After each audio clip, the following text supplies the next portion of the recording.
Galera, beleza? Juan Paulo aqui e hoje eu vou explicar um pouco quem foi Alan Turing, porque se não fosse por ele você não estaria assistindo esse vídeo. Não é porque esse vídeo é sobre ele que você não estaria assistindo, tá? Não estaria assistindo nenhum vídeo. Ele foi a pessoa que criou o primeiro computador do mundo, ou seja, esse cara foi um deus. Brincadeiras à parte, para entender um pouco por que ele resolveu criar um computador assim, do nada, nós temos que entender um pouco da história dele e um pouco da época que ele viveu.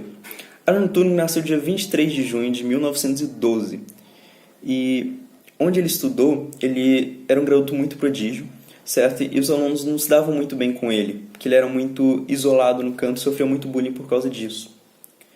Alan Turing gostava muito de palavras cruzadas e depois de fazer um amigo, ele aprendeu a criptografia, certo? O amigo dele deu um livro de criptografia para ele e ele começou a se interessar por essa área.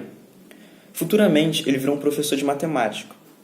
Ele era matemática, lógica, ele era um criptonista e cientista da computação, ou seja, ele foi considerado o pai da computação nessa época. Nisso, ele foi chamado para o exército, para ele tentar ajudar os britânicos a conseguir ganhar essa guerra. Nisso, as pessoas pegavam as criptografias que a Alemanha passava, ou seja, a Alemanha estava quase ganhando a Segunda Guerra, certo? Todas as mensagens que ela passava para outras pessoas era tudo criptografado. Pra você ter noção do tamanho de possibilidades para essa criptografia, era de 159 elevado a 18, ou seja, era muito difícil quebrar. Uma pessoa demoraria anos e anos e anos para tentar quebrar uma mensagem de um dia, certo?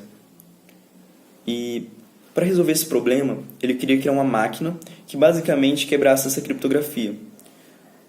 Basicamente, a criptografia da Alemanha era feita por uma máquina chamada Enigma, que era como se fosse uma máquina de escrever um pouco diferente, que fizesse uma criptografia própria para isso.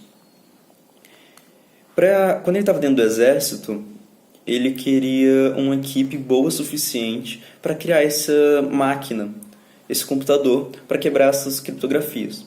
Nisso, como ele gostava de palavras cruzadas e achava uma coisa razoavelmente complicada para fazer, ele jogou pela cidade. Quem conseguisse terminar essa palavra em menos de 10 minutos, essa palavra cruzada em menos de 10 minutos, fosse em tal lugar, em tal dia, em tal horário.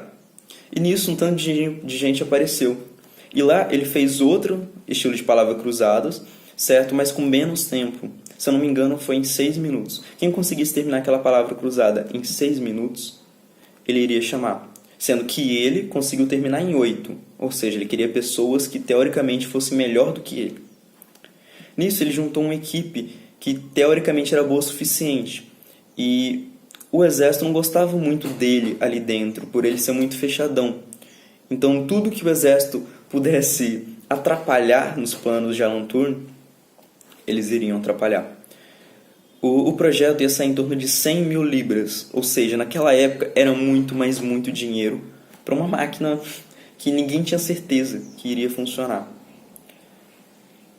Depois de ter criado essa máquina, que foi registrada em 1937, eles passaram por alguns problemas, porque a máquina não parava de funcionar, ou seja, não estava conseguindo quebrar essa criptografia da Alemanha. Nisso, Alan Turing percebeu que seguia alguns padrões.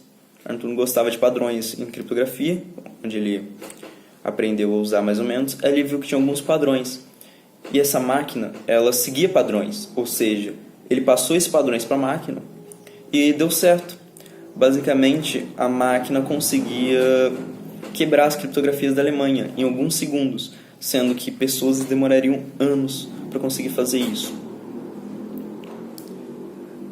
As vantagens dessa máquina foi que ela conseguia quebrar em pouco tempo, certo?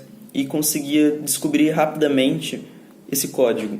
Tinha um pequeno problema nessa época.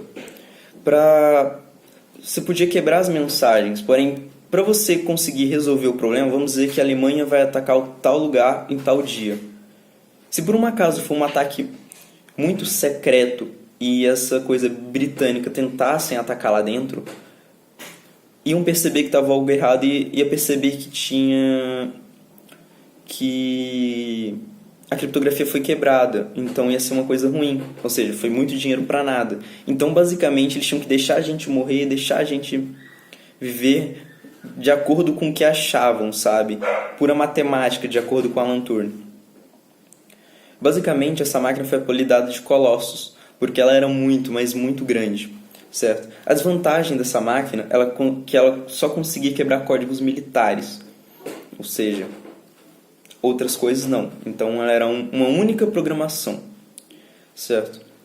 Depois disso tudo ter acontecido, ficou quase 40 anos secreta essa máquina, como se nunca tivesse existido.